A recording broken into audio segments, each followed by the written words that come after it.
Agora, o que todos se perguntam é: quem vai responder criminalmente pelo desabamento? Lesão corporal, homicídio culposo, aquele em que não há intenção de matar? O advogado criminalista Rivelino Amaral é o nosso convidado aqui no estúdio e ele vai trazer as respostas para essas perguntas. Bom dia. Bom dia, Andressa. Mais uma vez, muito obrigada por estar aqui no Fala Amanhã cedinho. Vamos lá. Já é possível dizer quem é culpado? Ainda não, né? Não, ainda é muito prematuro, né? Na verdade, o Estado ele tem o poder, dever de proteger as pessoas, a sociedade, e ele, nesse sentido, dita regras para que a sociedade possa definir quais são os limites, né? E essas regras são as leis. Nesse caso concreto, a gente teve a morte de uma pessoa e lesão corporal de 4 outras pessoas.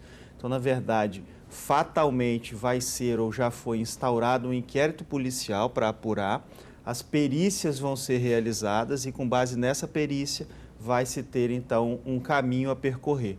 Você falou muito bem, na verdade os crimes podem ser crimes dolosos ou culposos. Doloso é quando a pessoa tem a intenção, culposo é quando ele age com negligência, imprudência e imperícia. Então, na verdade, essa perícia que vai trazer essa certeza, ou seja, se houve um erro de alguém por negligência, imprudência ou imperícia, e fatalmente essa pessoa vai ser responsabilizada. E essa pessoa pode ser uma pessoa jurídica, né? Pode ser que uma empresa. Uma empresa que tenha causado, e aí, por óbvio, a responsabilidade vai recair sobre os diretores dessa empresa. Então, primeiro vai se avaliar o que de fato aconteceu e se foi culpa de alguém. Ou seja, se alguém errou. Se alguém errou, pode responder civilmente, ou seja, indenizações, pode responder administrativamente nos órgãos de Conselho Regional de Engenharia, enfim, o que quer que seja, e criminalmente também. Então, a partir do laudo, vai se poder seguir esse caminho, inclusive de responsabilização criminal. Vale ressaltar que as penas são, para homicídio culposo, pode chegar a 4 anos, para as lesões de reclusão, né, de prisão.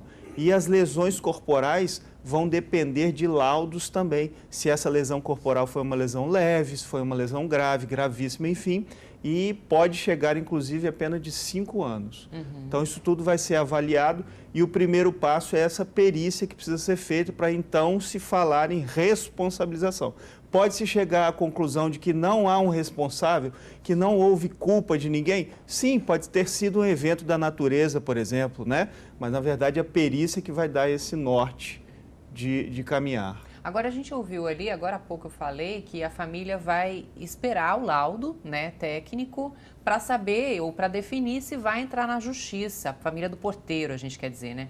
A família do porteiro pode, então, entrar na justiça criminalmente para punir alguém?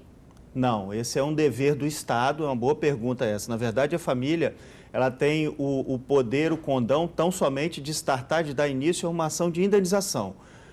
Trabalhista mesmo, ou não? Trabalhista também pode ser, ou uma ação de indenização pela morte, enfim, mas o aspecto criminal é dever do Estado, então não cabe à parte impulsionar, só em casos excepcionais, alguns poucos crimes, que não são esses, que são impulsionados pela vítima. Por exemplo, crime de estupro, a vítima precisa querer que aconteça aquela ação.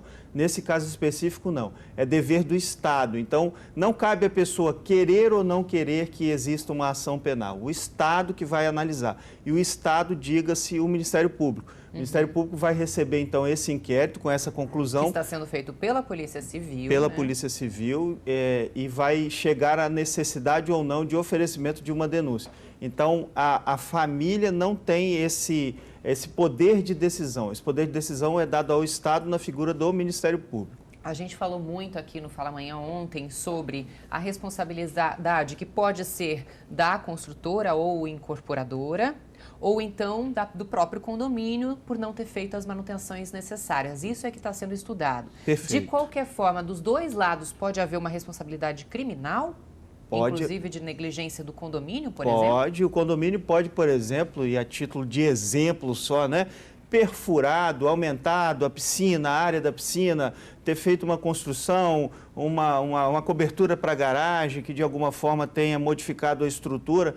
Então, sim, pode haver responsabilização do condomínio, pode haver responsabilização da construtora, enfim. E, na verdade, essa perícia, então, que vai dar esse norte para que a gente saiba o que de fato aconteceu e se há responsabilização de condomínio ou da construtora. Então, pode haver, sim, responsabilidade do condomínio, a depender do que foi feito ali naquela área, porque, na verdade, a área toda desabou. Então, precisa saber o que aconteceu. Se foi um erro, uma falha na construção, uma falha na engenharia, se foi o próprio condomínio que fez alguma alteração, ou que se furou não alguma viga, uma falta de manutenção, enfim. Então, quer dizer, na verdade, é prematuro dizer de responsabilidade, mas é certo que fatalmente vai haver alguém vai pagar por isso. Não necessariamente, vai haver uma conclusão. Tá. Se houve um erro ou se não houve um erro. Se houve um erro de alguém, mesmo que na manutenção, aí fatalmente vai haver uma responsabilização, inclusive de cunho criminal, porque, na verdade,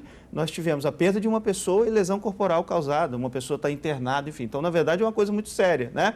Tem um aspecto dos danos materiais, que foram prejuízos incalculáveis, mas o aspecto da perda da vida de uma pessoa é muito mais sério do que qualquer outra coisa. Sem dúvida. O senhor, claro, é advogado criminal, mas a gente pode falar um pouquinho sobre como que os moradores podem agir em relação à justiça? Eles podem entrar na justiça já ou tem que esperar esse laudo para receber alguma indenização ou para nem ficar mais no apartamento, devolver esse apartamento? Como é que funciona agora? Na verdade, primeira coisa, eles precisam se organizar e já se organizaram. Sim. Precisam ter orientação de um profissional, de um advogado, né? E pode entrar com uma ação de indenização? Nesse momento, acho que não. Você precisa saber primeiro o que aconteceu e por que aconteceu.